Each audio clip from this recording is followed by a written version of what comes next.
a place where unforgettable memories are created. Traditions are found, and a connection to our Paul is reinforced. It is not only a testimony to the history of our nation, but also impacts knowledge of cultural and natural heritage to the present and future generations for their enjoyment. Through a variety of activities and exhibitions, we gather to discover our traditions and create new ones. The Uganda Museum is our country's cultural icon that makes it accessible for the next generations to come together as our story unfolds and represents the interplay of our country's past and present.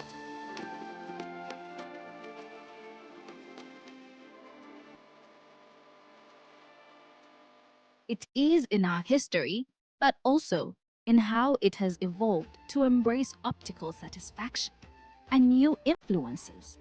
Our identity as a country is not only a moment in time, but also a journey of where we have been, where we are, and where we are going. We invite you to experience the authentic heritage, rich history of Uganda. Welcome to the Uganda National Museum. This message is brought to you by Alternative Digitalk. What at the church do? Tolly man, what's up? Man, can you imagine people just dump everywhere? Someone drinks water and throws the bottle wherever. Come on, Rogers. What else do you expect people to do with an empty bottle? Simanya now, did you know that plastics take at least 450 years to decompose? What? That's a long time. Exactly. Because plastics are made out of a lightweight and flexible material that doesn't decompose easily. And plastics everywhere in the environment cause plastic pollution. What is plastic pollution now? It is the accumulation of plastic waste in the environment, like bottles, polythene bags, straws. All of these contribute to plastic pollution. I have been using them without knowing their effect. Yeah, a lot of people have. Plastics are a danger to the ecosystem, both on land and in water. So how can we overcome this problem? Is there something we can do? Oh yes, we can reduce by minimizing the use of plastics, reuse by repurposing them, or recycle by collecting and processing them into new products. Everyone wants to change the world, but no one wants to change themselves for the world. How about we change our habits for the world? And it starts with me and you. This message is brought to you by Alternative Digitalk.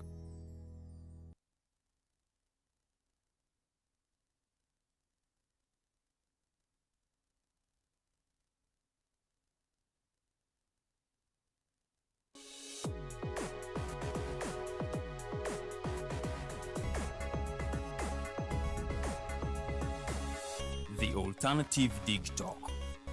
Real issues, real talk.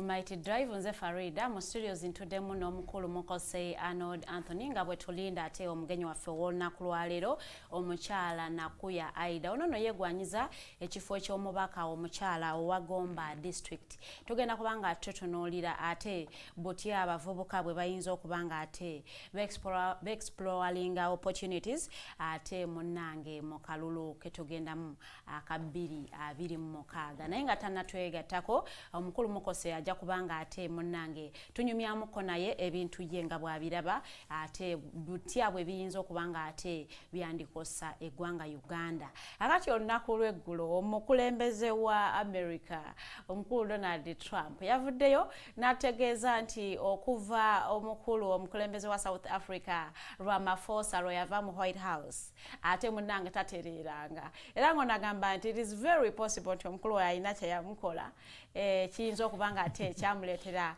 obulwadde obw'okubanga azimba amagulu n'ebigere era ndowooza abagoberera ate omukulembeze ono tukimanyi bulungi nnyo nti his health isn't as good wabula ate yavuddeyo ne yeekwasa Ramaphosa. Could be Ramaphosa took him something ekyamuleetera okuba nti tagama naye eddogo lyamukutte. Good morning, Arnold. Tubaniriza mwasiza mutye yena gye musinzira okubanga mutwegaseeko lunaku lwakubiri twebaza Katonda okuba nti atukkiriza ne tubanga tukyasisaala nga tukyawuliziganya nkimanyi tuyita mu kusoomoozebwa okw'enjawulo naye twekwasa Katonda kuba yonna yasinga obitegeera. Mu mbeejo nsanyusiza ogamba nti n'abasonga n'abakkiriza mu ddogo kuba kati tugambe nti yabadde awo n'agamba ever since he left he hasn't felt better. Kakiwulire. Ye nga tomwagalidde ddala tomwagala.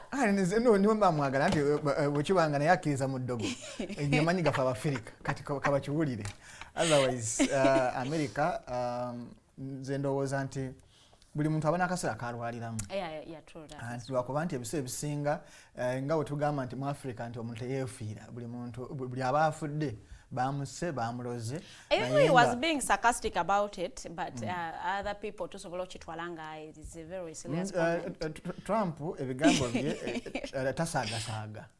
Ebiseera ebisinga omulaba nga asaaga naye aba akitegeeza. So ebigambo bya Trump omanyi abantu bakatwewungu ababala bazibu. Omuyise ki? Katwewungu babera bazibu. Nti akakumacha kwagala visa ya America. By the way, America zezimu ku nsi ezine eddembe okwogera.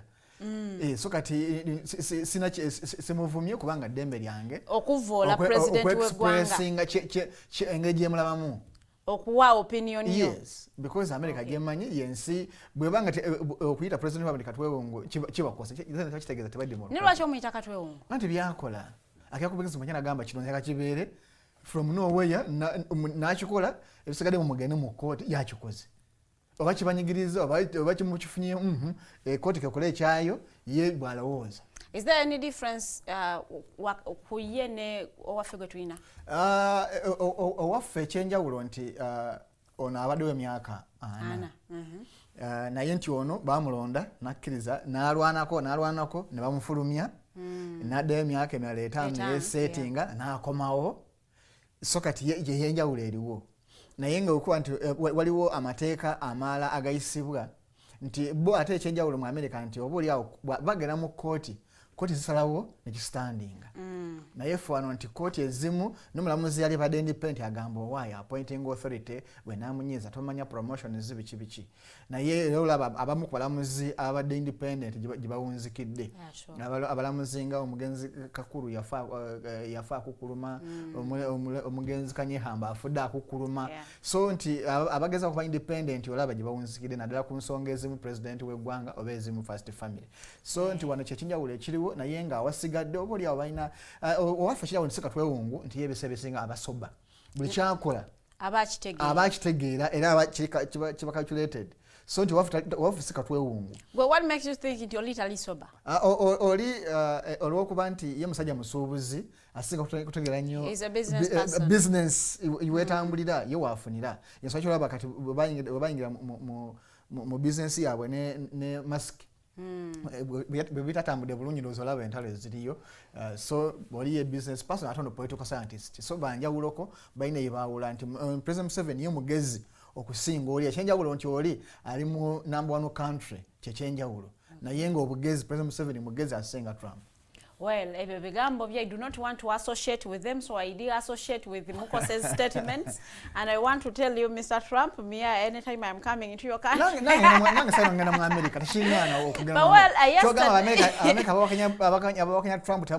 well, opinions.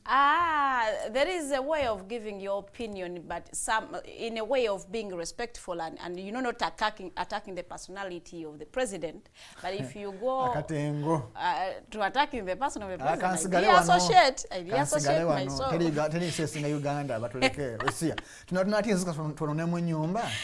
So well, yesterday twabadde wano twayogeddeko ku mivuyo egyakolebwa mu NRM primaries wabula twabikutteko katono nnyo olw'ensonga nti the day was dedicated to celebrate the legacy and the works of the late Professor George Wilson Kanyamba. Today, before Nakuya joins us, I want us to do a deep analysis of the violence and what that speaks nalanga tugenda mu kalulu akabiri abiri mu mukaaga emivuyo egyabadde mu kulonda kwa NRM wagirabye bulungi nnyo.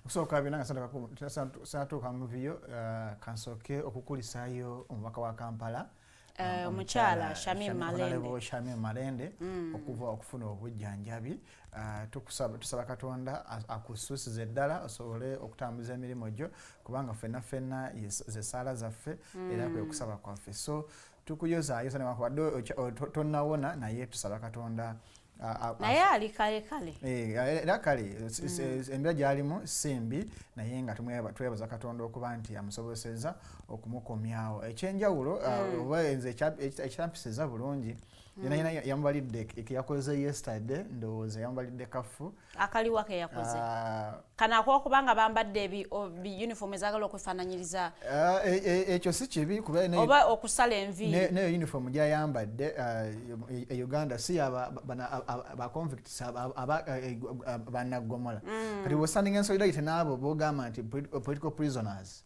naye ng'oyambadde uniform ekyo kitegeeza nti wabawaayo dda tebakyadda. No, maybe they didn't want to put on yellow.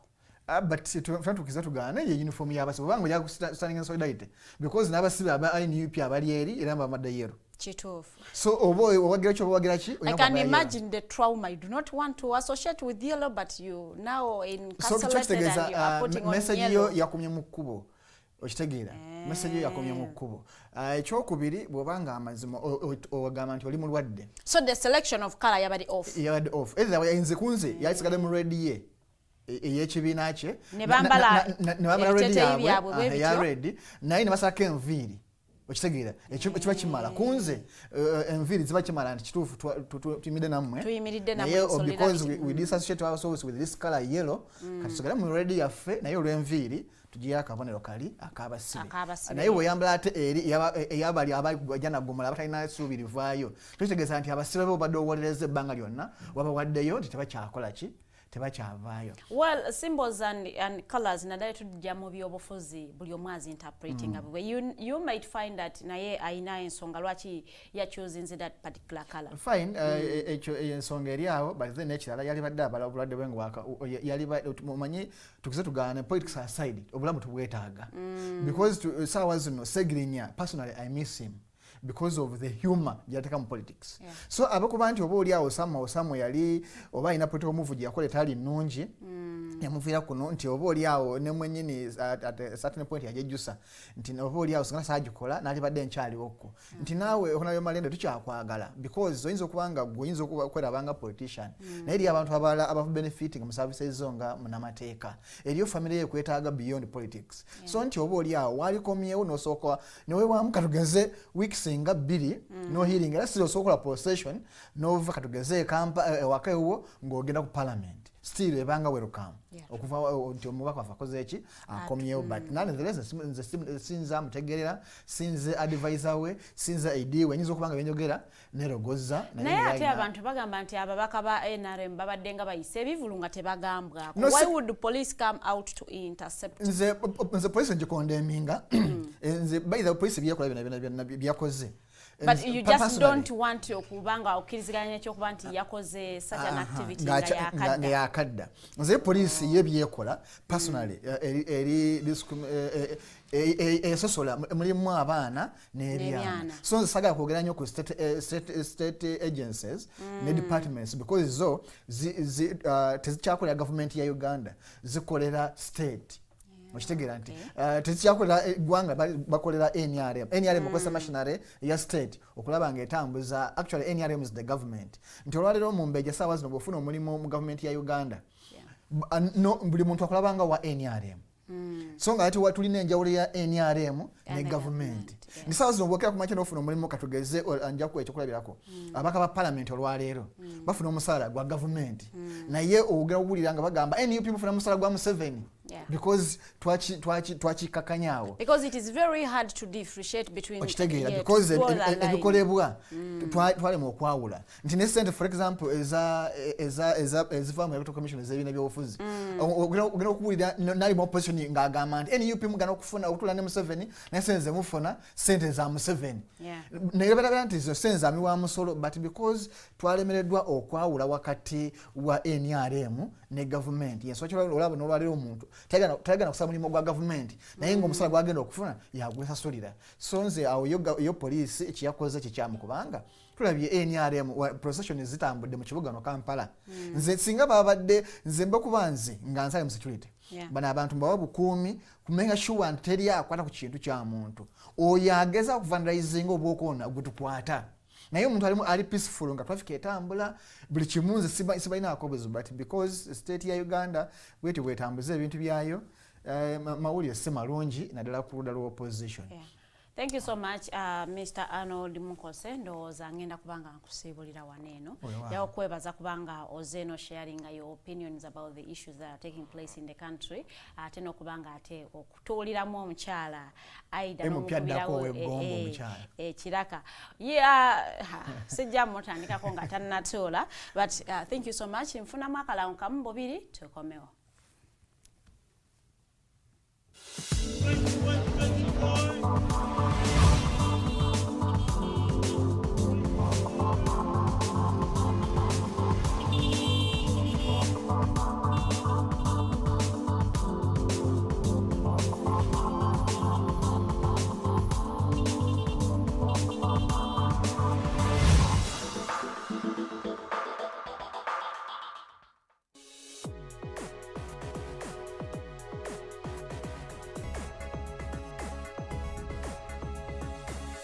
The Alternative Dig Talk.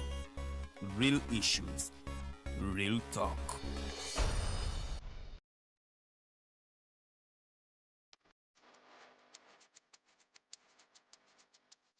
The Ugandan National Museum, a place where unforgettable memories are created. Traditions are found and a connection to our Paul is reinforced. It is not only a testimony to the history of our nation, but also impacts knowledge of cultural and natural heritage to the present and future generations for their enjoyment. Through a variety of activities and exhibitions, we gather to discover our traditions and create new ones. The Uganda Museum is our country's cultural icon that makes it accessible for the next generations to come together as our story unfolds and represents the interplay of our country's past and present.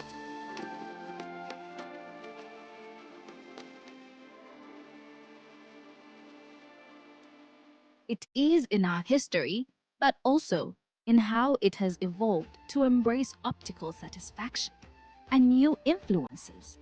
Our identity as a country is not only a moment in time, but also a journey of where we have been, where we are, and where we are going.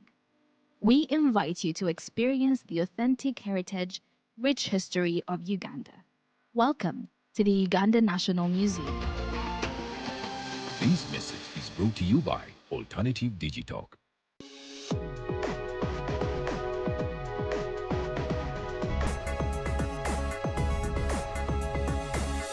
The Alternative Dig Talk.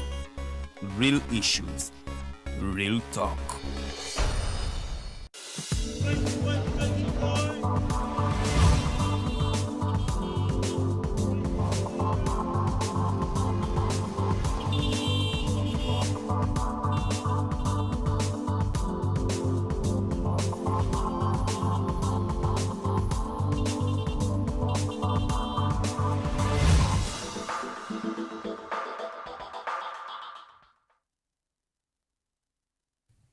Oli ku program The Mighty Drive negatiddwako mukyala Aidah Nakuya mu studios tugenda kubanga twogera nsonga za byabufuzi aye nga ate tugenda kutunuulira nnyo abavubuka na butya bwe bayinza okubanga ate bafunamuko mu kalulu kano ke tugendamu aka 2026 abatamanyi mukyala Aidah Nakuya nze simanyi na kyemuliko ono nno yali nsonga nnene nnyo mu kibuga Kampala wano wabula ate ndowooza politics ayina engeri gya kuwanika ate n'atuuka nakkakkanamuko naye nga litwogerera ssaawa eno ayagala kya mubaka omukyala owa Gomba district era ng'ono ali mu kulamuza kaadi ya NUP oba banaagimuwa oba tebaagimuwe it is upon them, it is beyond her. Kiri beyond you, so kiri kati mu mikono gy'abali. How many are you ku kifo ekyo? We are two. Oh, you are two. A very good morning and welcome to the show.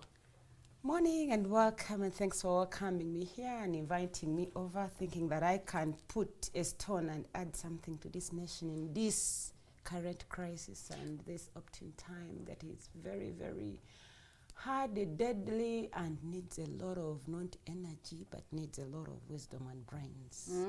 Si byamaanyi. Not really. I think tetukyali ku level ya byamaanyi kyova olaba abakola ebyamaanyi bakola errors nyingi. Bafundikira bali mu makomera. No. Bakola errors nyingi. Okay. Obadde obulidde wa. What have you been up to kubanga mu kisaawe ky'ebyemizannyo obadde watamuka ebigere bibiri bisatu? Omuzannyo omulungi yenna abaako ne time y'okuwummulamu to rest and reset. Okay. Ate n'omukyala yenna ffe Katonda abakyala yatutonda n'ekintu nti waliwo time gy'obaamu nga there are some things that you need to prove, not to people in the society but to you as and a person, your life. Oh. So when you do not give yourself that time, no way proving that I can also do this or be this, irrespective of the political fame, you mess up. Yeah, I think any woman will bear with me that God blessed me, by the way. Nampa omwami omulungi. Oh, wow. Congratulations. Mwami Mpalanyi oyo byonna n'abikola. And I had to prove my husband that you can above be a all good odds wife. that I can be a good wife, I can be a good chef, I can be a good cleaner, I can be a good mother, and also prove to myself that, hey, Aidah, irrespective the political fame and everything people know about you, osobola okutuula ewaka n'ofumba n'okakkana n'olabirira n'abaana bo. God has blessed me with that time. And secondly, eggwanga lisalawo always. Yeah, abantu basalawo mu kaseera akatuufu. Ebbanga lyemaze mu by'obufuzi nga neesimbawo abantu we basalawo nti nzije mbaweereze, Farida, I served to my best. Yeah. And the whole of Kampala accepted nti amazima tulina abakulembeze mu kanso ya Salongeri ya Silukwago naye Nakuya waaki wanjawulo. So when I come out contestant, I'm not voted for. Don't expect me okudde eri nti ate ntandika okubagana n'omuntu gwe balonze mu kifo kyange. I have to give that person time to prove to the society nti asobola okola. Bw'atakola, it is up to them. Bw'atakola, it's them to notice that we left the person who could serve us diligently, effectively, genuinely and efficiently netuwa ekipapula. And I think the people of Kampala baze bangamba ebintu ebyo emirundi mingi. Okay. But I thank God that irrespective of that, God has planning. Boba complaining Aidah lwaki tojja, lwaki okola kino, naye nange ate I'm celebrating that God, I'm glad, I'm bonding with my family because something that is not negotiable in my life is my family. His family. My husband And my everyone children. should be respecting family because away from the politics, the work, you go back to your family. You go back home. So everyone needs a family that is really very understanding. So mwami tujja kumwebaza abadde gitoko okubanga yakolabira. The last time we had Aidah in studios, she was a DP member. Oh yeah. Unfortunately today she's an NUP member. National But platform member. Before we go into that, twagala oto okoleremuko analysis katono nnyo ebintu nga bw'obiraba bwe bitambula mu ggwanga Uganda. Kintu kyenja okusookera nakyo nzikiriza Farida nkubageze digitalk because I know you lost someone who was a beacon of brains and understanding. Omuntu gwe mwatuulanga naye, if there is any fraternity, if there is any media house gye mmanyi nti yali mukwano gwa Professor Dr. J.W. Kanyahamba, it was the Digitalk family. Yeah, true. I think this man had become part of you and yeah. part of the entire thing. So I want you to know that I indeed grieved with you and the entire country. We lost someone, but I believe he did fight a good fight. Yeah, true. Ebintu mu ggwanga mbiraba ntya.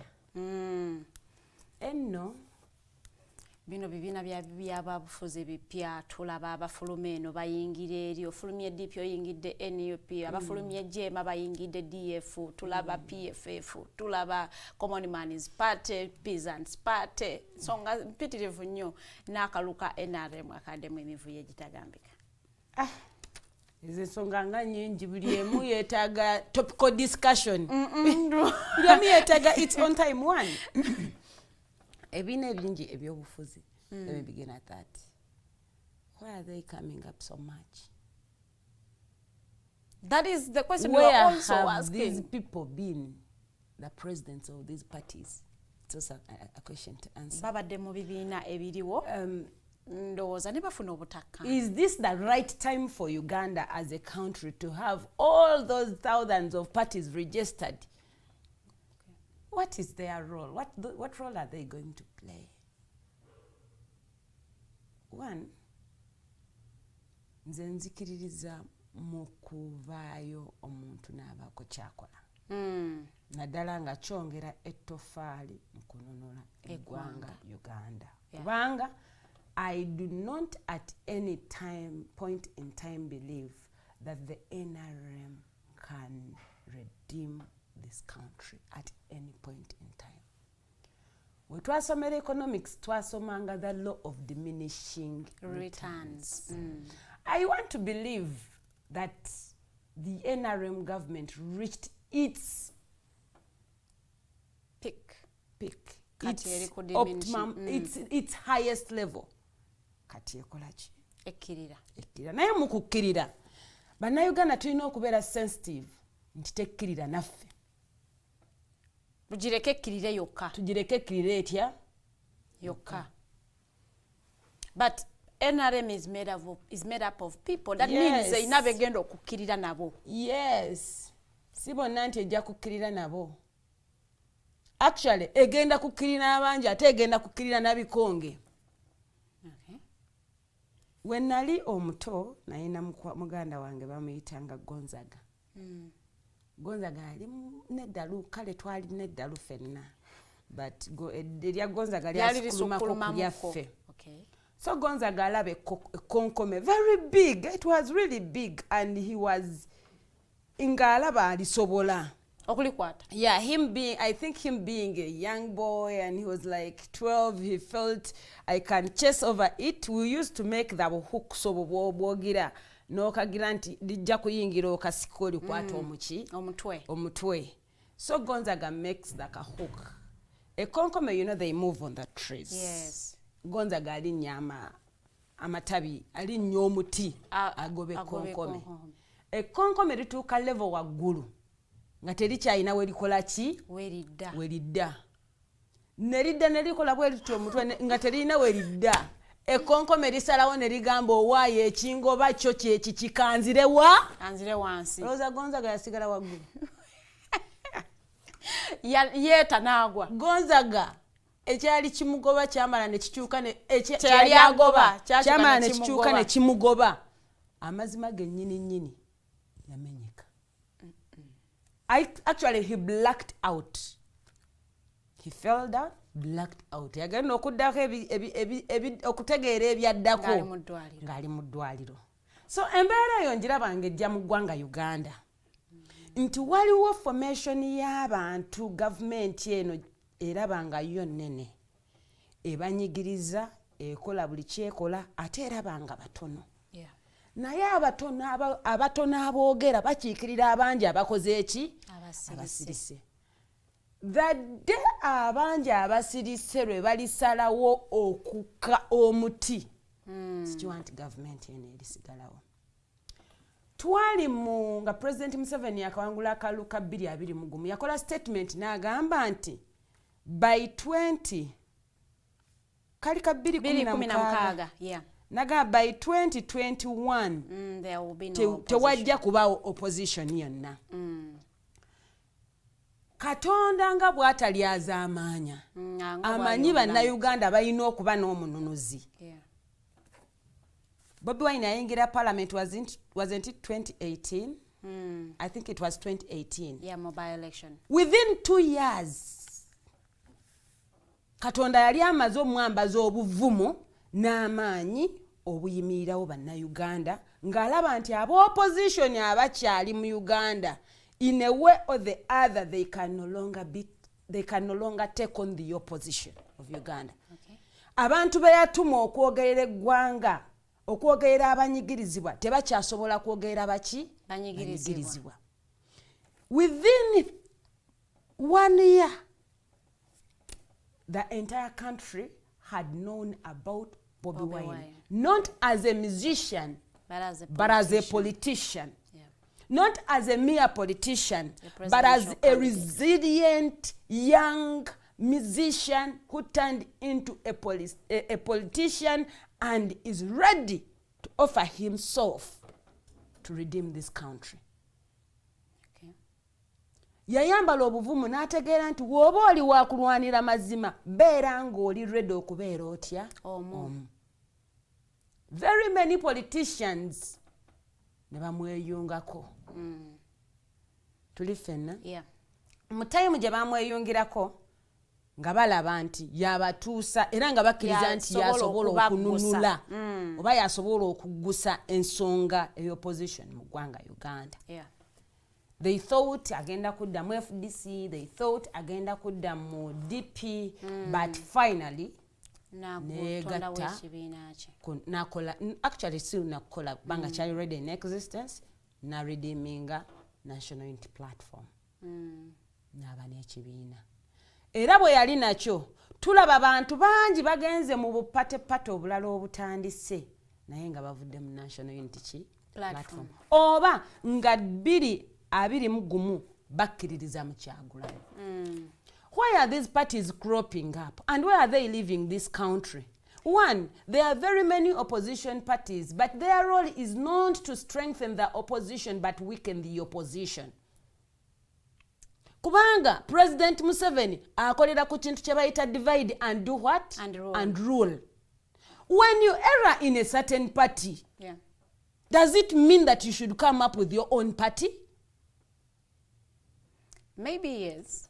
Maybe no. That depends on the person who is forming a political party. Farida ndi wano naawe okuzizza omwana gwe omwana w'omukuza nti wano w'osobya maama ng'odduka wa ddadi ate wanaasobya ddadi anaddukirawo ewa mama ate ng'agenda kubeera wati anti ne wa maama olwedde olesse munyiivu and era ekyabakoze maama batakikoze maama bakikoze famire. So politically tuli mu time nga abantu bye bakola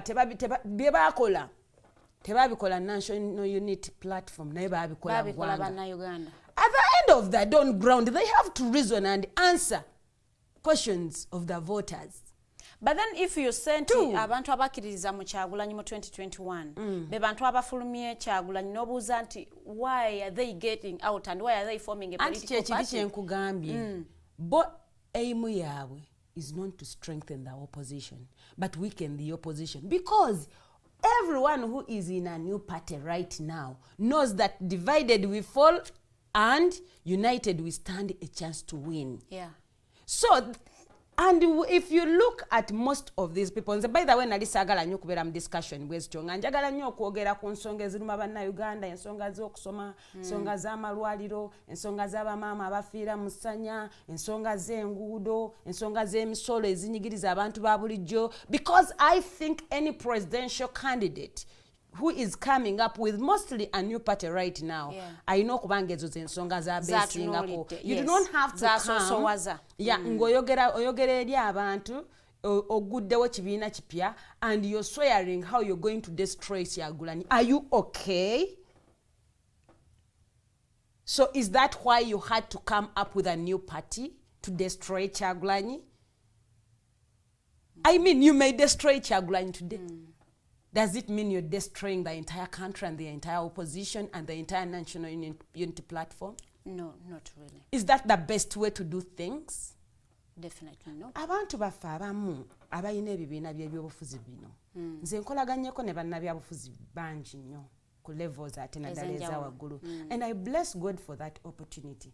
Nti yampa omwagaanya okumanya abantu be tugenda okubeera nga tukoleramu. Oba yampa omwaganya nti Aidah nkuteekateeka okuyingira mu by'obufuzi ku level eddako naye ogenda sisinkana omuntu ono omiitinga omuntu ono osisinkana omuntu ono osisinkana omuntu ono. Ku bantu bonna abalwana oba abalwanyisa National Unity Platform, I'm privileged that I've associated with them at a personal level and even at a political level. But there's one coming up now forming a political party. Does that mean that they are in war with the existing parties?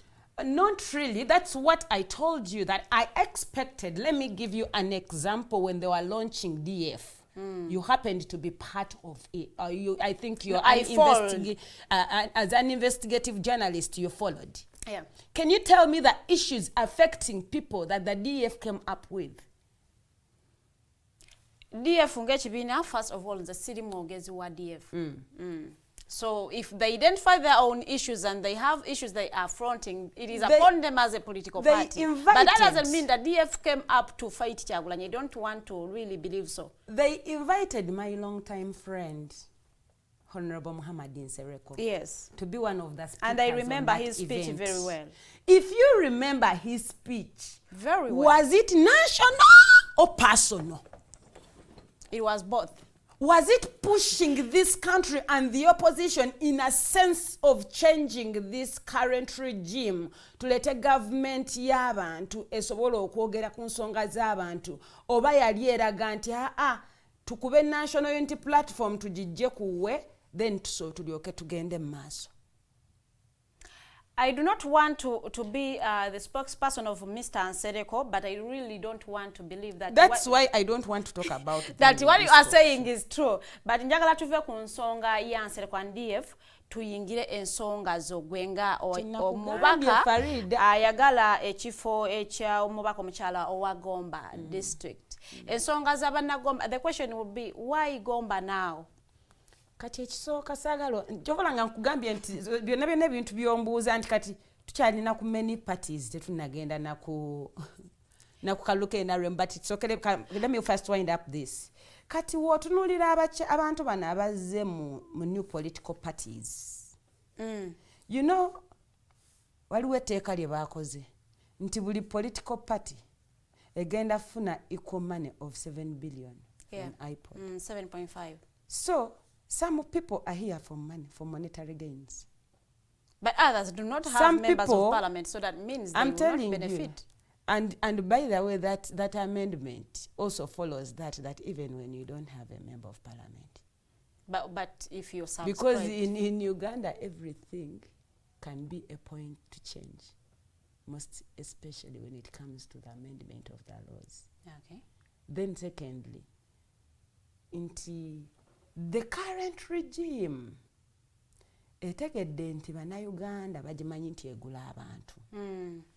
So this current regime yeebuuza miwaatwa ki mwe tuyinza okuyita ssente okuwa abantu bakube National Unity Platform as the leading opposition okugiputinga down. Isn't National Unity Platform a political party? Lindako. Yeah, it is. But didn't it receive a cent okuva mu government the previous Chisanja?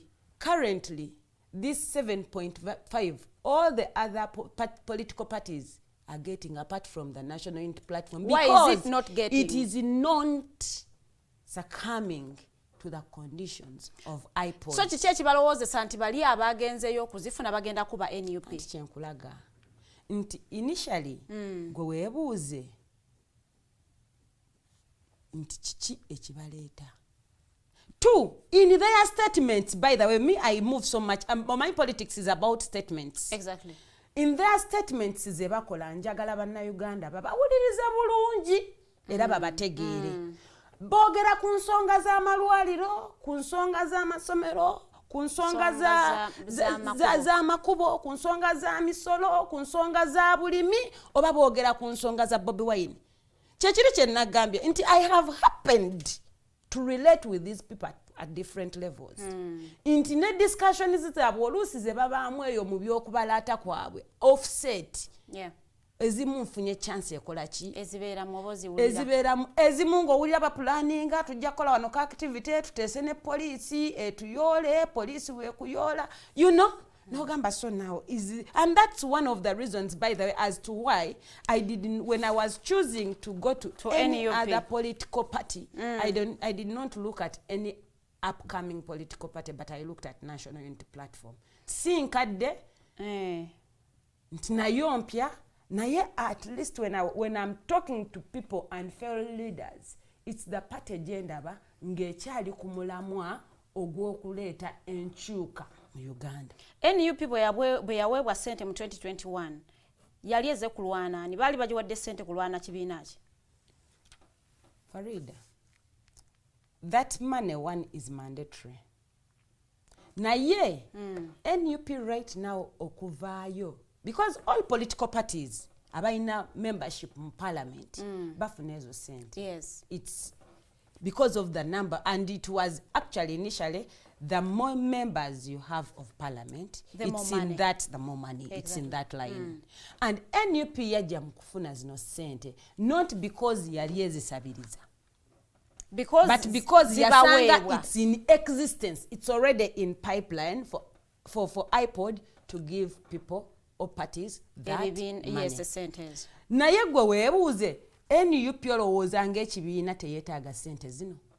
Ezeetaaga. Why does it choose nti oba muzituwa oba temuzituwa muzisigaze naye ffe katugende ku mulamwa ogw'okununula eggwanga?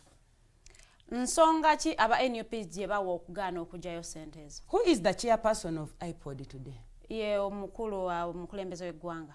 Omukulembeze w'eggwanga.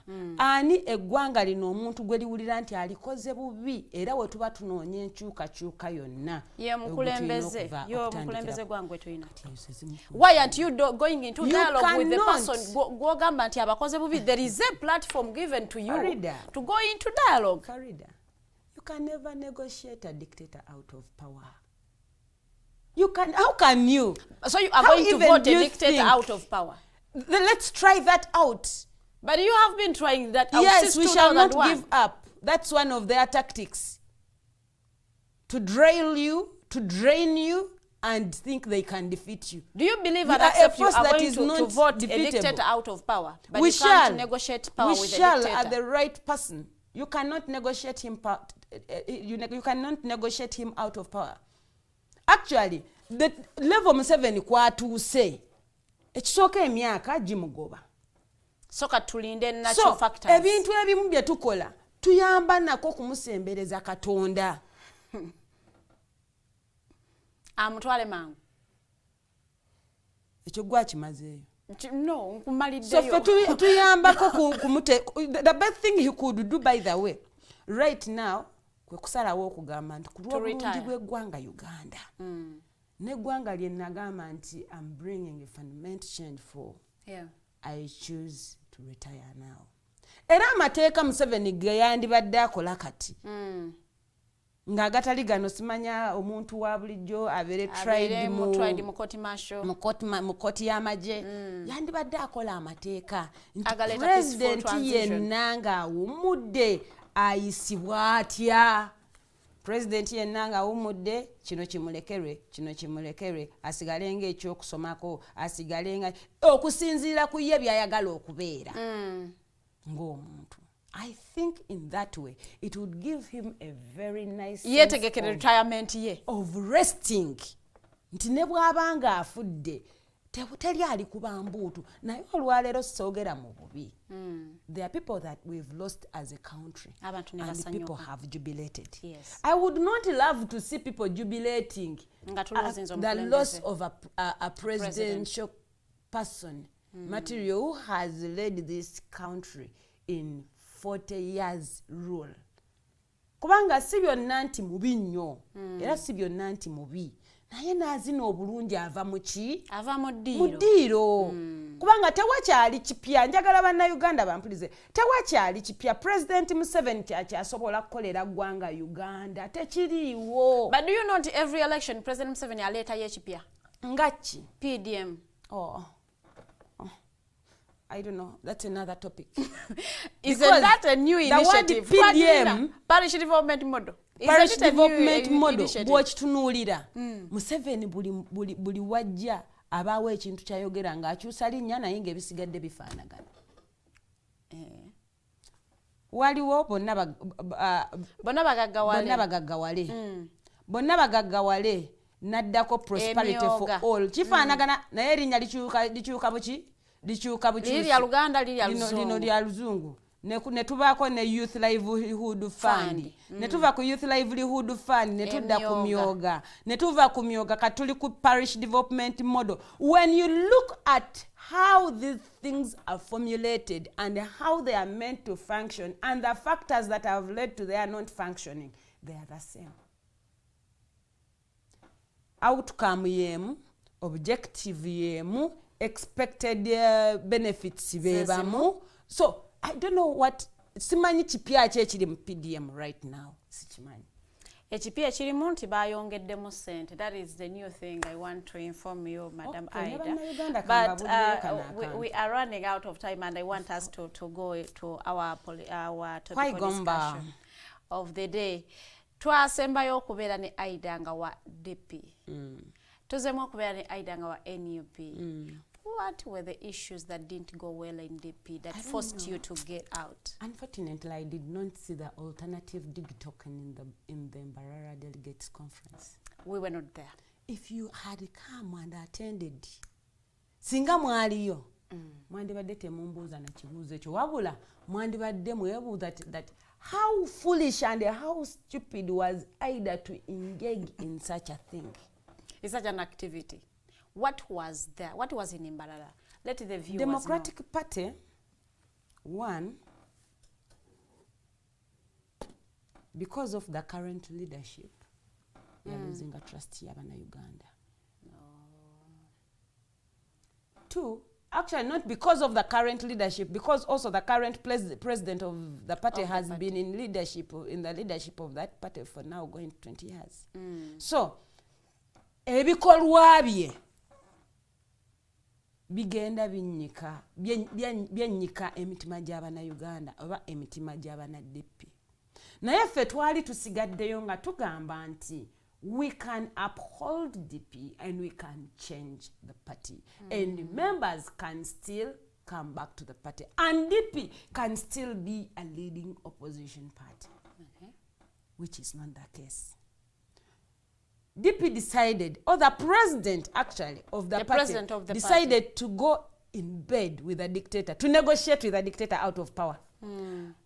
I'm waiting for that shocker of Honorable Norbert Mao, chairman, negotiating with Museveni to become the president. One of the things, the errors that DP leadership did was the cooperation agreement. I think you heard of it. Yeah. The only thing that was good in that cooperation agreement and that was fulfilled in that cooperation agreement was Mao becoming minister. Is it personal? That was personal. It is a personal achievement. If you're the one and you're thinking of having national issues put on table, can you go with such a person? So okulonda kwa mwe kwalimu emivuyo eja ne tutuuka Mbarara ku delegates conference. Nga bwolaba emivuyo egirimu NRM. Jejali mu ewamu delegates conference Mbarara. Actually, I think the author or the planner of the Democratic Party right now is now an NRM. Buli agiplaningira because you just copied and pasted. It's a copy and what? And paste. Twatuuka mu delegates conference embarara nga Democratic Party nga abantu bali ready okukyusa obukulembeze babuwe Honorable Sebamala Richard. Basiibule Honorable Mao bamugambe, we thank you so much for moving the party on for these 15 years. Thank you. God bless you. We'll always come to you as an anchor of wisdom. But as president of the party, that delegates conference initially, they had organized it nti egenda kubeera very fast. Batuke, balonde, bagaleo, balaize abantu, chigwe. My dear, it wasn't the case because of the DP members that were in Mbarara. That delegates conference was rather drilled for more 2 days. Nga Honorable Mao anoonya engeri ki gy'asobola okuddamu okufuuka president general w'ekibiina kya Democratic Party nga takyagiina.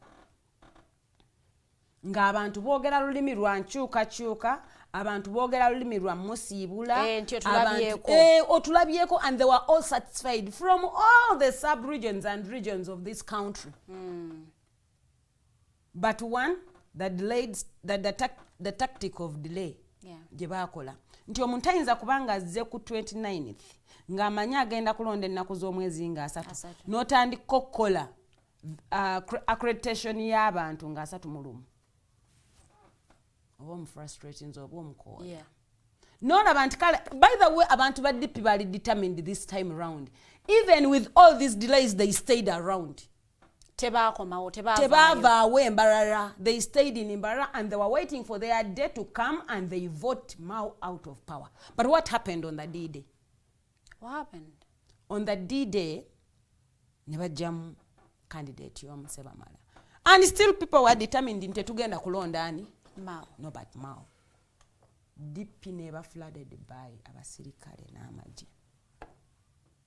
Delegates conference ndowooza time yatuuka nga abapoliisi bangi okusinga abalonzi ba delegates. One of the guy I remember was very tall and ng'alinganga ava Rwanda. Yayimirira n'agamba tukoye ebintu bino bya DP. We cannot sleep here for another 4th day. We cannot. Mbate mbikola tugenda biwa. Mugende wamu. At the end of that day, nasanga omwana oyo mu line ya gonde line y'emmere namubuuza nti naffe gye tulyako gye mulyako. So you planning to kill us and destroy us and shoot us. Now you're going to be on the same plate. Oyagala ofune sowaani yemu nange gye nyina okukola ki? Okufuna. Are you safe? Nga manyi honorable ebintu bino naffe tukooye. But why do they reach that level? Netuuka level Farida y'okulonda. Nze nalaba Gerard Slanda, Black Secretary General wa Democratic Party, ng'ayina ballot paper number. Agenda ateekingako kifaananyi kya Mao. Gerard Slanda Blacks n'akwata ballot paper eyo number. N'agenda n'abikkula akabokisi bw'ati n'aziyiwamu n'addayo n'atuula. He's not the only one. Waliwo omuwala wa DP yeyita Docas. Docas yakwata ballot paper n'agenda n'abikula akabokisi ka president w'abakyala n'akabikula n'ayiwamu.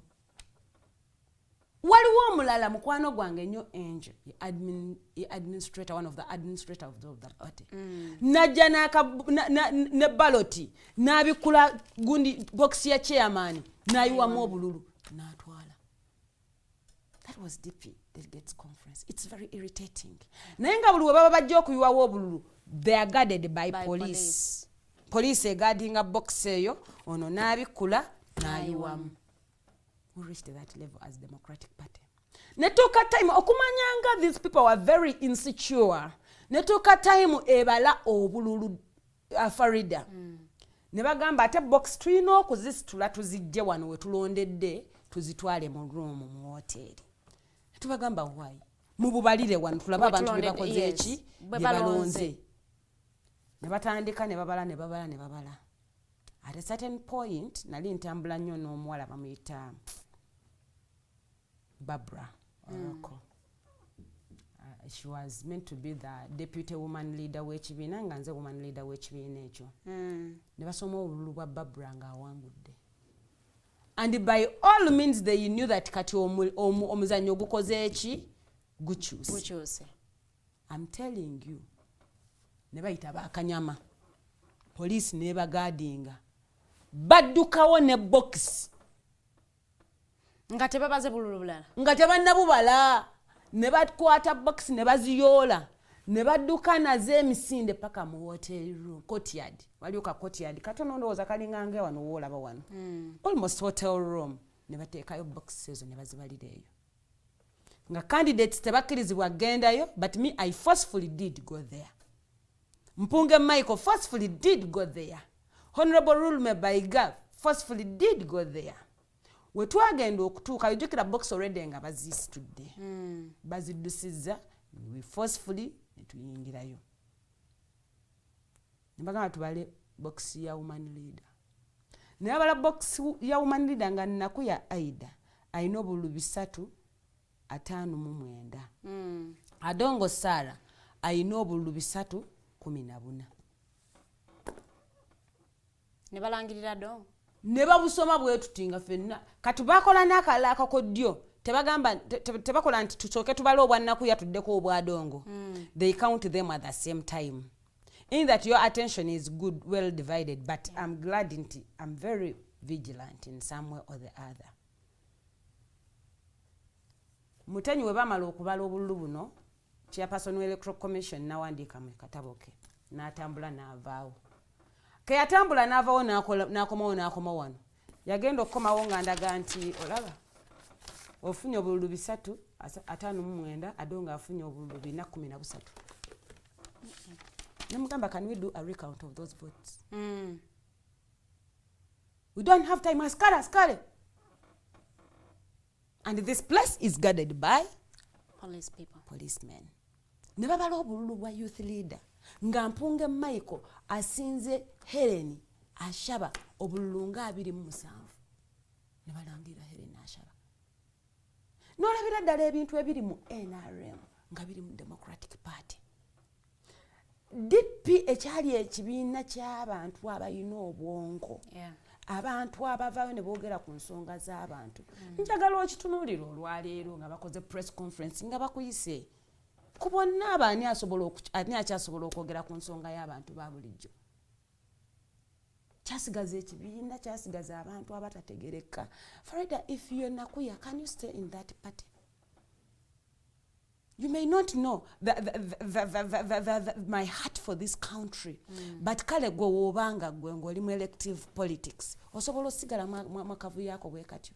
Nze sikiririza mu unfairness na injustice zonna wona we zibeera. So kati Aidah Nakuya tosobola mubuuza lwaki wava mu DP n'odda mu NUP. 2 bw'otunuulira eggwanga Uganda, DP ekyayina ettoffaali lyonna lyegatta ku nkyukakyuka. Kunchuka singa baba bakoze omukago gwabwe ne good respecting wa both ways. The president where Uganda. Tugende ku topic yenda. But if the president of the chairman of the NRM party and the president of DP singa ba respecting omukago gwe bayina, they might add a tofali ku ggwanga Uganda in whichever way. Muyinza okiraba obulala naye nga ate balina kye bagasseeko. Naye katudde e Gomba. Omukago obuzibu sigumanyi sigulabanga ndaba bbaluwa ya mawulire eri mu cooperation agreement. Naye mu cooperation agreement eyo nalabamu ekintu nti bajja kukola ka national akakiiko bakayita National Reconciliation Committee. National something. Nga kamugaso ki? Nga kamugaso kaliko Tango Doyi, Kabeko, Siranda, Kabeko n'abantu bwe batyo. Was it national consultative, national reconciliation? Okay, to bring about the peaceful measures of handing over power.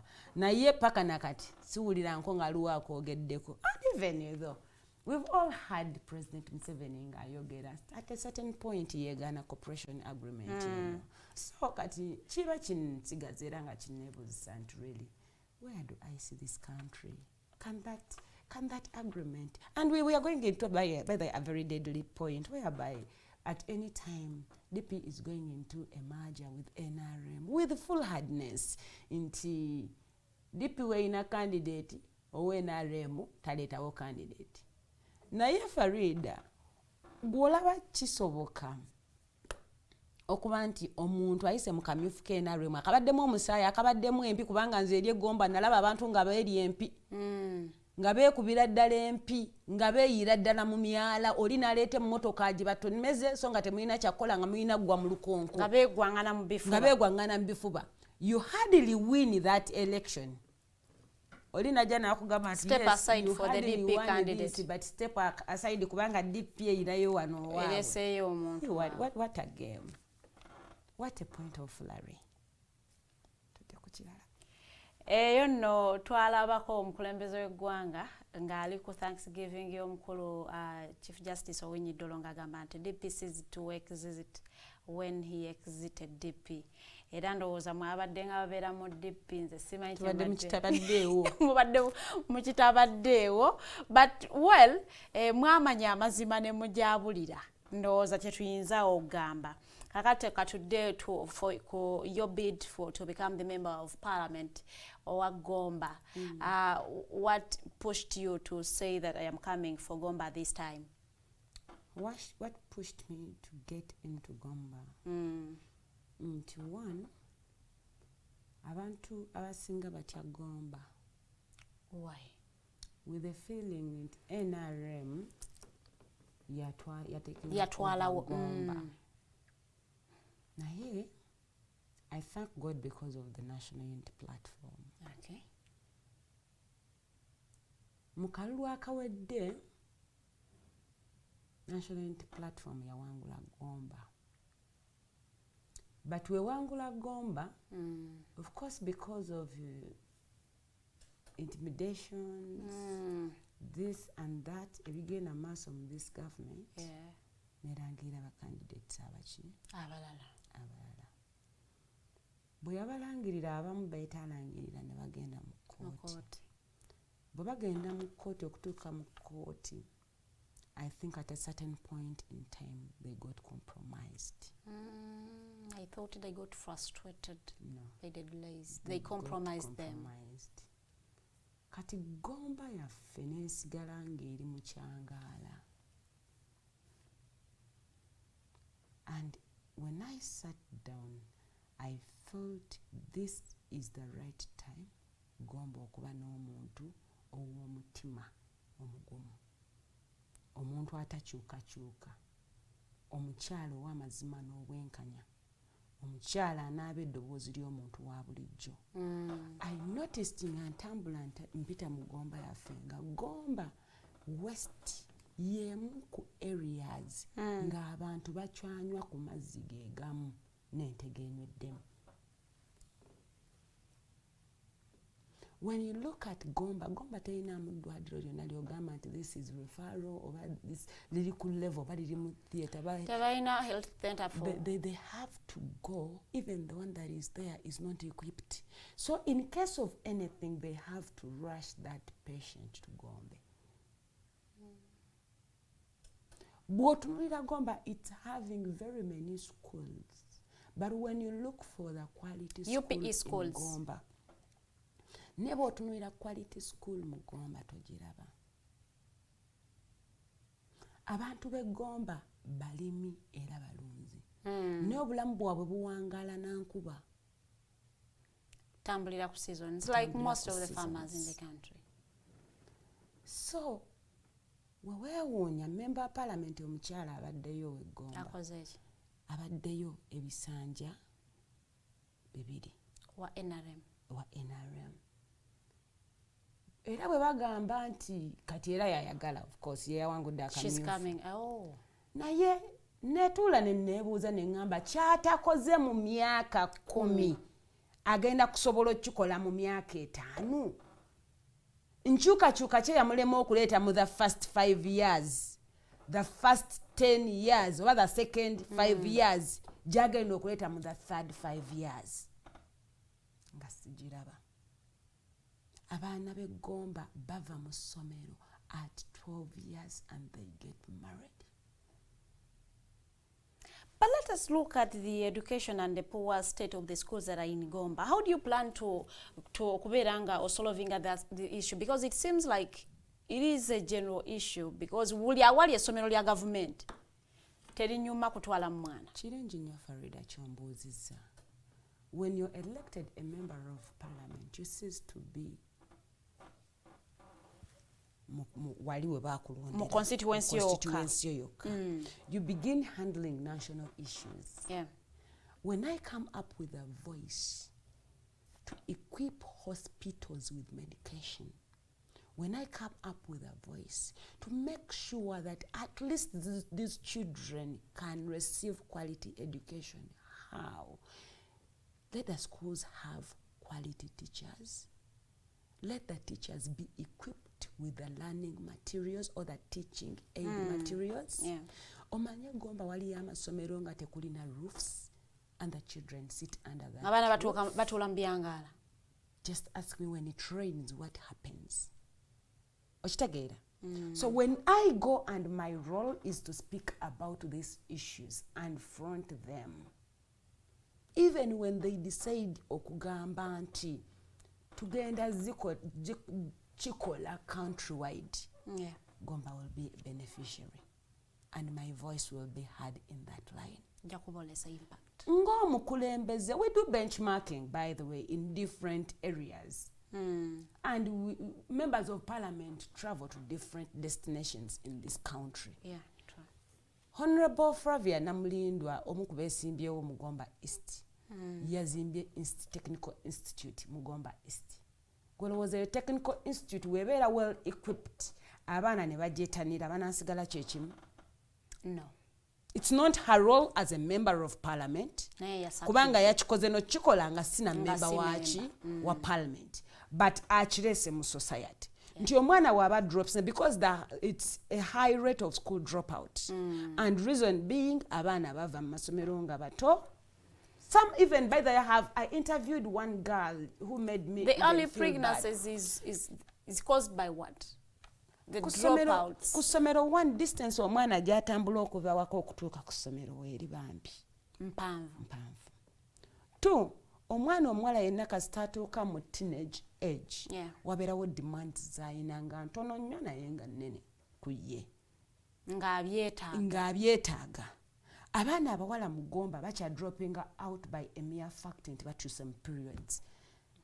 That hurt me so much. And even having your menstrual cycle begin is still stigmatizing a girl down there. Isn't that an issue of poverty that the president is coming up with a solution of increasing household incomes? What's that is... Because which initiative is that? This chisanja chetugendamu 2026-2031 omukulembeze w'eggwanga the efforts ziri kubanga by increasing household incomes all over the country abantu basobola okubanga ate basobola okuyingizaako kasente nti omuzadde tajja bula 2,500 zigulira mwana we pads to keep high in school. The poverty is in this country is planned and organized poverty. We are not poor because we are meant to be poor. The children are not failing to go to school because their parents cannot afford, cannot do what it takes for them to go at school.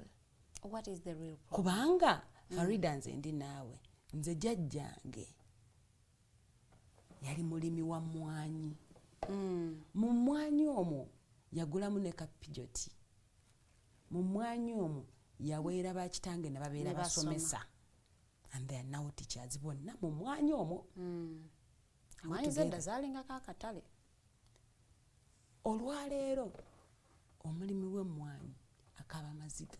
Yeah, because of the dropping prices. Amaziga. I was somewhere bayitawo mpenja. Chairman natugamba omanyi kati emmwanyi yagudde by 5,000. 5,000 is a lot of money. Yeah, why do you think it's dropping right now? Omanyi abatwala emmwanyi ezo abazi processing okuzitwala ebweru be baani? Sibamanyi. Omanyi bazitunza baani aba baziguza ku bbeeyi ki?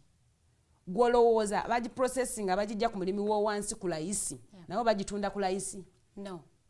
Kati line of trade is the chain of trade ebeera nti ogula ku bbeeyi ntonotono n'otunda kwesukako n'akugula n'atunda kwesukako. Kati kamba nyumizeyo kamba guleyo amaaso bannayuganda nti tuli mu kaseera nga bannayuganda tebalina ssente baabwe. That is true. Florida, people are poor. 40% of the population live below the poverty line. Yeah. Ewaffe Gomba abamu beebaka nga balidde but ng'ekibataasa nti bakola subsistence farming. Balinawo emmere gye bajja mu nnimiro eyaabwe. Naye nga w'omugamba nti mazima gennyini gulenva, it is hard. So, but this poverty, ono ow'emmwanyi omulumisizza obwavu, emmwanyi egudde akatale. Gwe n'ogitunda ogirinnyisizza akatale. Because of course these people who are at the finishing line of coffee are people in government. Kati ogifunye ano ku layisi n'onyigiriza ono wansi gwe n'ogitunda bbeeyi n'ogifunamu ate okugifunamu ekiralu kubanga wonoonya price you've seen coffee omulungi refined okimanyi nti ali ku 40,000 kilo plus. Do you know that? Yeah, that is true. Plus oba ontegeera bulungi okubisizaamu ono omuntu emirundi emeka gw'ogiguzeeko. Kati this money is coming back to the government, is coming back to the selected NRM few. And the selected few in the NRM. Yeah. And in coming back to these people, bayina mu nnyumba zaabwe bayina ssente baazisibira omwo. Bayina rooms nga ne bw'ogigula bw'oti ekuba akasuka ssente. Nze waliwo chairman we Gomba yaŋŋambye nti mwana wange akaluwo kajjeemu naye oyina ssente. Kubanga nabadde mu kaluwo ka lwakoojo yantutte yaguddewo ruumu nnamba ng'ejjudde ssente saayagadde kwekanga naye navuddeyo n'enzigi ewange n'enkaaba amaziga. Propaganda wa politics gwe batandise. Si propaganda, reason being ono ye agent we. Agent we tasobola kukubakasa. Ajja n'akubaganya ayagala kukubaganya gwe opponent. Takulimba mbuuza lwaki. Emmotoka zokka ezabadde ziva mu Gomba. Ezabadde ziva mu Gomba nga NRM eronda. Omanye emmotoka ezibeera ku President Museveni. But it is well known NRM eyirirawo abantu baayo omubiri. Si mubiri ezijjawo. NRM mbuuliraayo ekintu kimu NRM kyejjamu ssente wano ng'ekibiina ky'ebyobufuzi. Okujjako ku bantu ssente abaali baagala ebifo ebyenjawulo kubanga ba members ba palamenti basasulanga milioni 5. Basula milioni 3. Zisobolera ddala okubanga zibayambako. Kizibu kubanga buli eyasasula esatu era naye yabadde mu kaluka NRM. Nti bakutte zino esatu ne bagamba kati awamu tufunye bilioni 10. Bilioni 10 twagala tuzibbemu ate tuzibagabanyize. Nedda babeera ne gwe baagala gwe basupportinga. As a political party. So this poverty is intended and planned, Farida. Ate olwaleero omusolo gw'Abannayuganda gwe babajjako. Yes. Mu Uganda omanyi omuntu asasula emisolo okucukka emirundi 4 oba 5. Kituufu. Tutuuse ne ku level nga ne woosula kati ogenda kusasulawo musolo. Kyokka jjukira woosula wagenda okugulawo era wasasula omusolo. Kyokka jjukira ne ssente ze wasasulako era bagenda ozikuwa okuva ku mulimo gwo nga bazisazeeko omusolo. Katuli mu mbeera nga gavumenti ya Uganda eri willing okukola buli kintu okussa bannayuganda obwavu obuli planned emale ebaddize ku ssente ezo mu kaseera akazibu ennyo ebagambe mutulonde.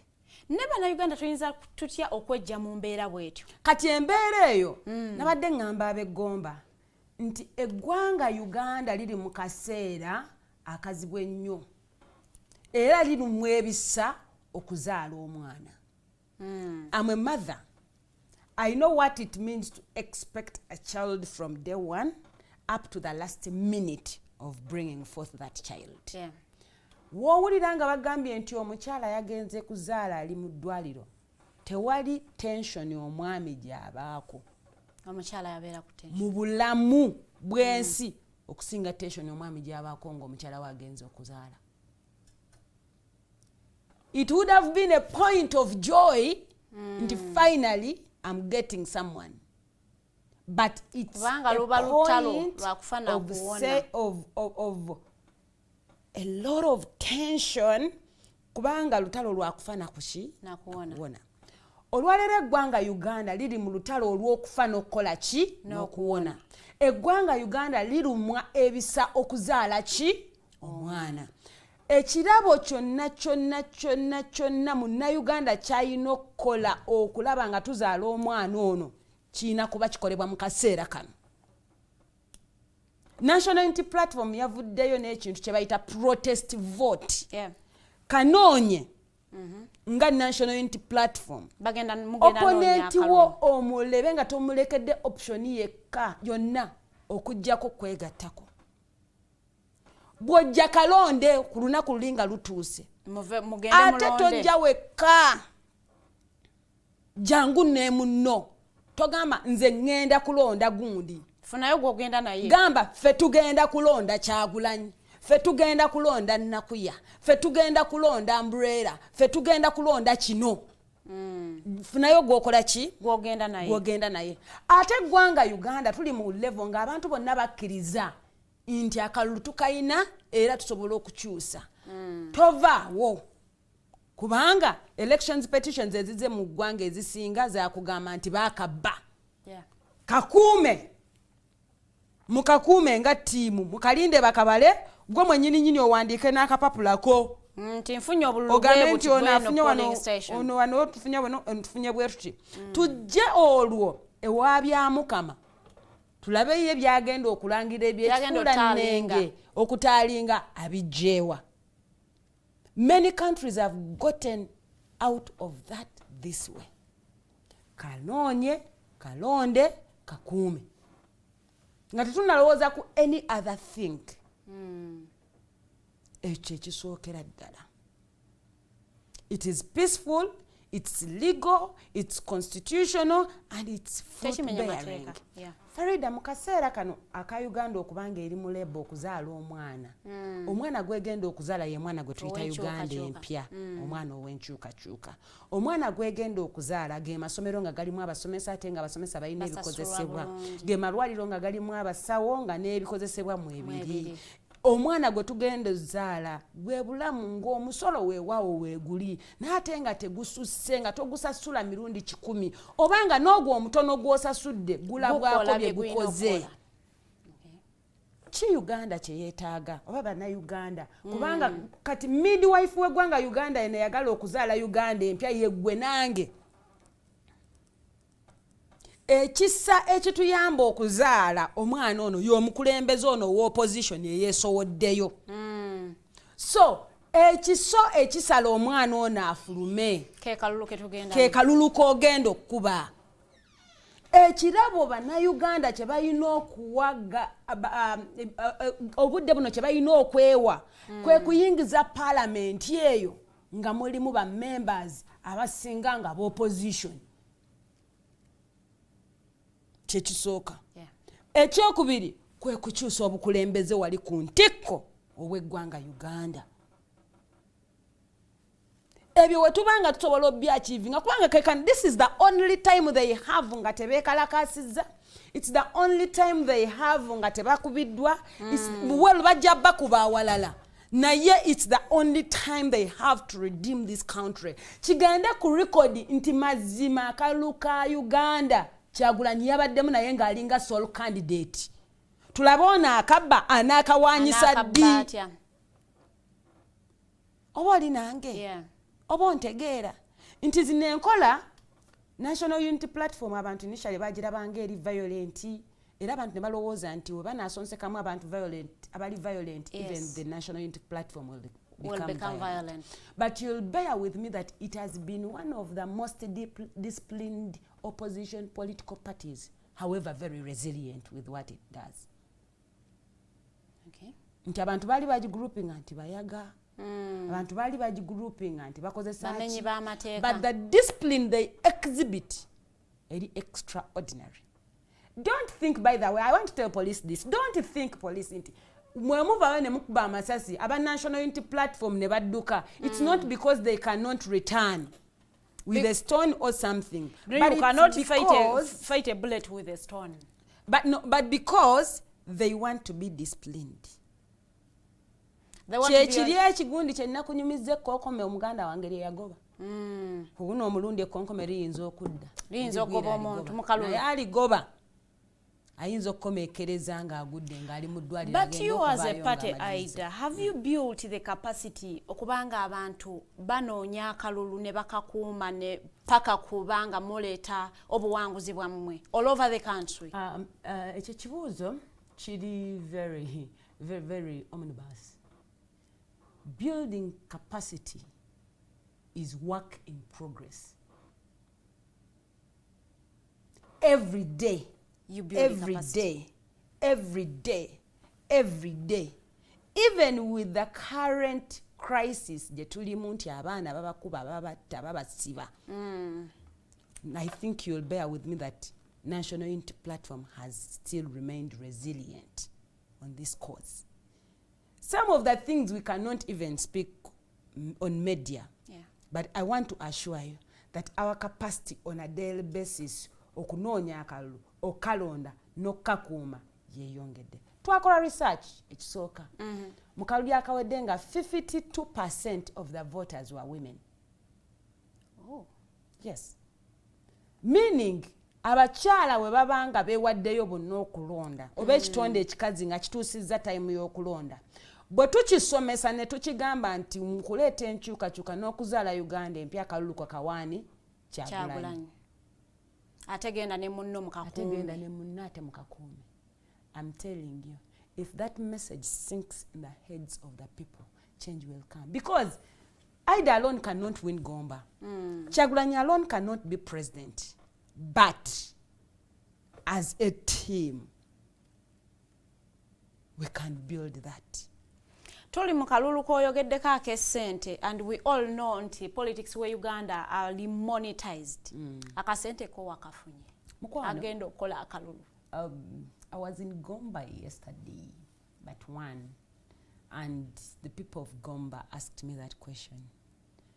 Nembaddamu nembagamba nti olwaleero tetubiisanya ssente. Olwaleero tubiisanya dictator ave mu ssente zaffe. Nti nyinza okuba nga siina ssente. Yes. But it's high time okusomesa omulonzi oli agenda okumpa akalulu. Nti yes, muyina ekibiina muli abantu nkaaga. Naye bale kubanga that's what she has done in the NRM primaries. Yeah. Naye balaze oluvannyuma lw'emyaka 4 buli ekibiina kyammwe akiwadde akakadde kamu. Kitegeera? Mukakadde kamu after 4 years muli abantu nkaaga. Akakadde kamu kabawadde mukubye engalo omubaka akoze eki atuwadde. Naye olunaku olwo wamugamba nti abantu enkaaga mugabanye ssente ezo ez'akakadde akamu, because akakadde akamu tekasobola kukola business yonna. Wamugamba nti mukakadde akaaga buli omu atwale ewuwe oba ozizaayo omutwalo gumu mu kakaaga.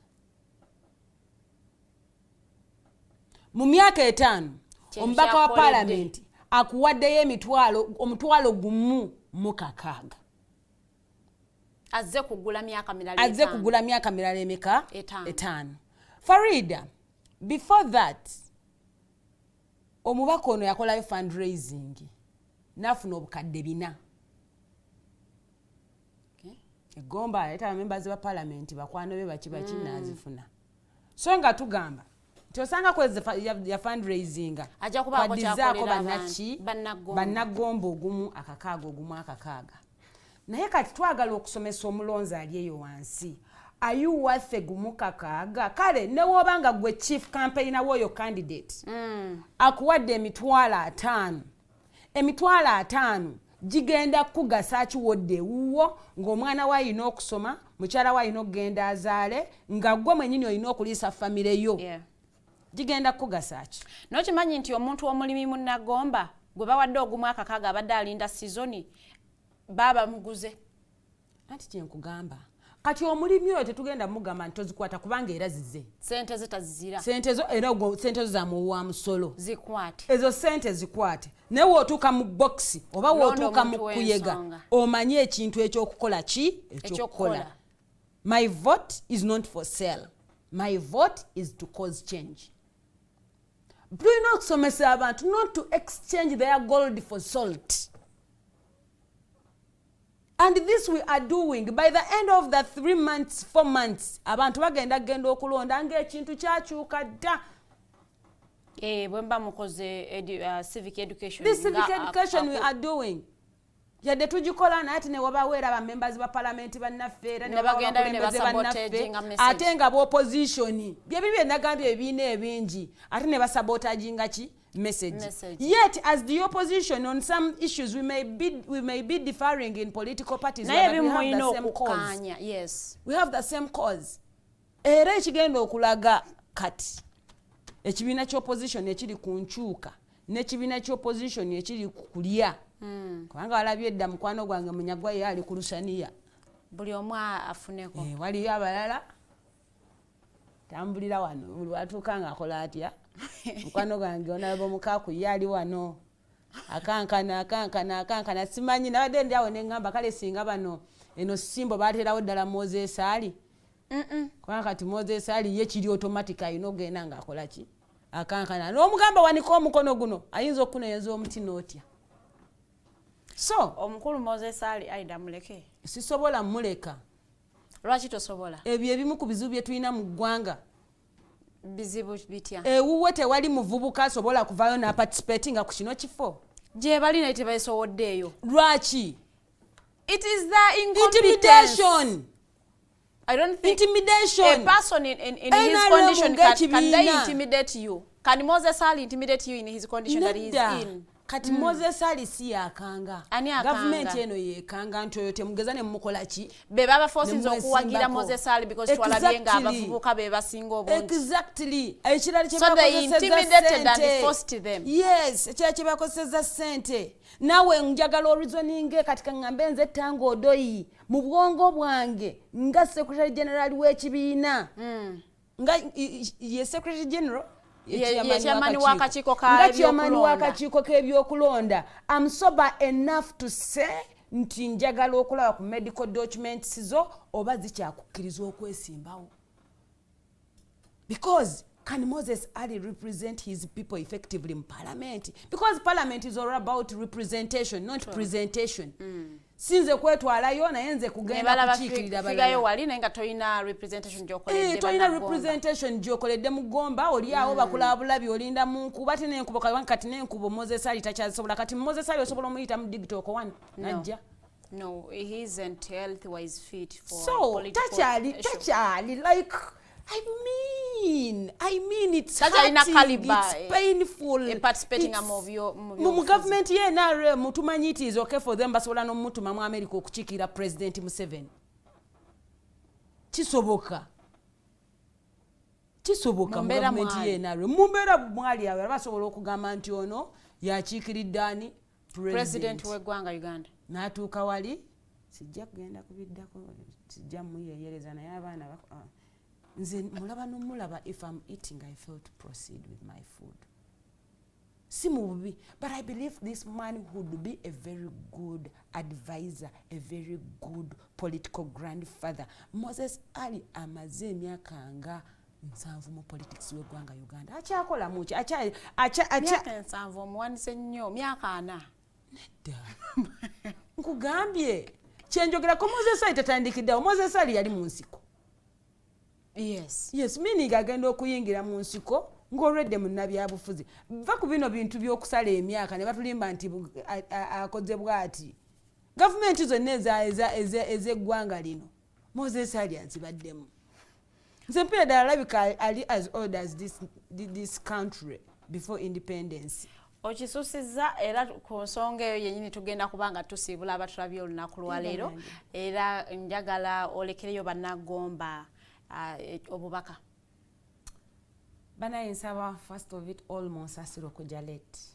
It was unavoidable and I found myself in a situation that pushed me to coming late. I'm so sorry for that. Next time better.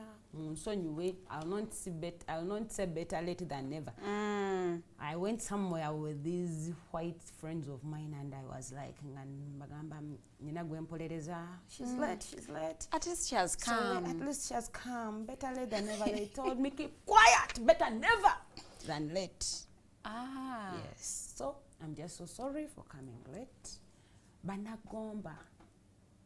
Mungeri ey'enjawulo mwafunye omukyala enjasabiggo, mwafunye omukyala ateerya ntama, mwafunye omukyala agenda okwogera ku nsonga zammwe, mwafunye omukyala agenda obbakiikirira mu palamenti ng'oyo omukyala ye Nakuya Aidah, small body big brain. Ate mungeri mu nsonga y'awamu eggwanga Uganda lyafunye omulwanyi ow'enkyukakyuka. So njagala obbakuutira ebintu bino. Buli mukyala ng'olina mukyala munno gw'omanyi oba buli mwami, abaami temukugira abakyala bammwe genda kulonda. Akalulu ka mukyala wo kayinza okuleeta enkyuka mu famire yo gy'otalabangako ne mu ggwanga Uganda. Mubaleke bagende balonde. 52 block vote tujiwe Robert Kyagulanyi ne National Unity Platform bannange. Before you say your last remarks, while we someone is asking some questions here. Mkuru Kenneth Agamba, my question is, you NUP lost in 2021. What makes you think that NUP will win this time round? Anti kyekiri mwami Kenneth kyenazeemu. NUP yawangula Gomba. Ekyalema NUP actually in Gomba president His Excellency yawangula akalulu ako. And even the declaration forms from the electoral commissions to show nti yakawangula. Naye kyalemesa Gomba okuwangula mu Gomba West. Because NUP won Gomba East.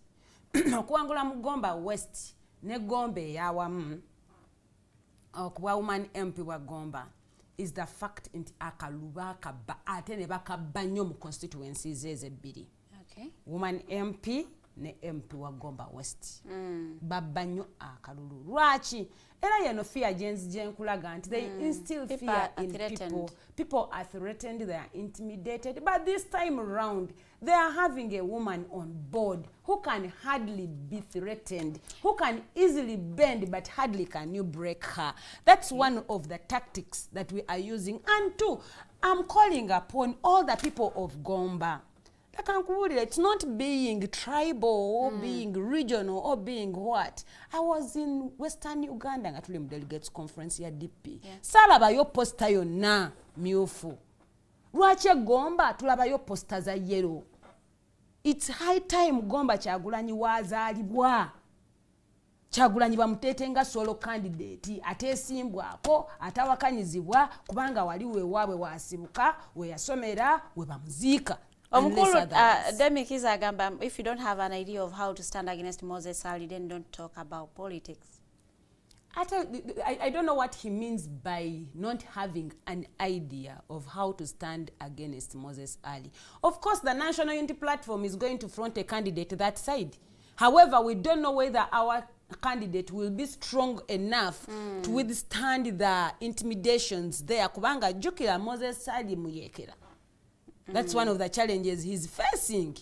Intiba mukanga, they are willing to whiskinga away, just as you've seen. Abana baba whiskinga away with no reason. But as the National Unity Platform, to ina candidate much feature. Yes, so it's not that we are not going to stand against him. It will be on issues of that are really national and life costing that our candidate will not be in what? On the ballot. Nayengo government in National Unity Platform, we are having if you have a candidate candidate, then that puts you in a position that you have a weaker opponent. So the only strength our opponent has, it's that we've been always talking about. Until right over yinzo kwata omuvubuka ne bamukola. Oh, actually, we are fearing to unveil this boy. Why are we still fearing? Because of for his life and for our party. Balinganga basatu. And for our party not to go without a candidate in that area. Into when they whisk away one, at least we will replace. Okay. Naye kati naffe tulina okuba conscious. Kubanga the government gye tukoleramu yo teri conscious. Teri conscious at all. So you are making calculated moves. Naye ffe tukola calculated moves, just as you said. Your closing remarks. closing remarks mu ngeri y'enjawulo njagala okwebaza mwami Norman and the entire digital family for inviting me and letting me add a voice to building this country. Farida, thanks so much for the resilience. The resilience, I think we first met 5 years back. Yeah, true. Yeah, that's quite nice time. And your entire team, the Zawedes, everyone, mbagala nnyo. Thank you so Abantu much. banna Uganda, ekirabo kyokka kye mugenda okuwa eggwanga Uganda okugiyingiza mu Uganda empya. Kwe kusindika mu parliament ba members b'opposition nga bangi. Parliament lwaki mulina okusindikayo ba members b'opposition nga bangi. Akakodyo Museveni kakozesa okugula ba members b'opposition.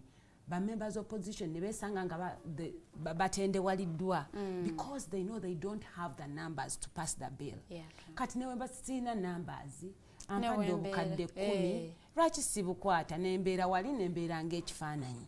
Okay. But when you have the numbers nga balinga nga 3,000, actually that should be the first signal. Let us send over 300 members of parliament in parliament nga opposition.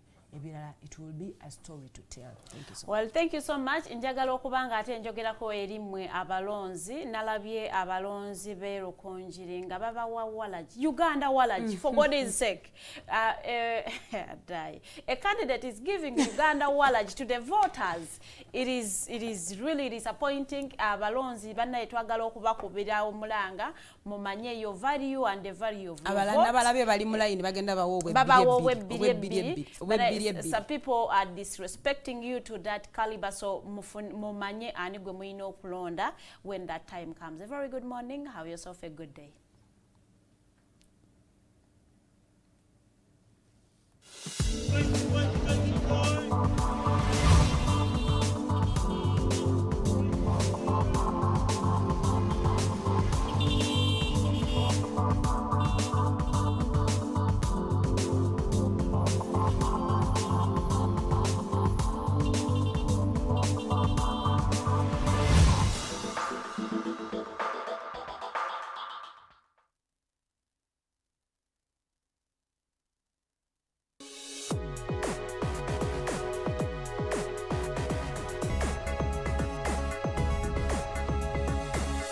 The Alternative Dig Talk.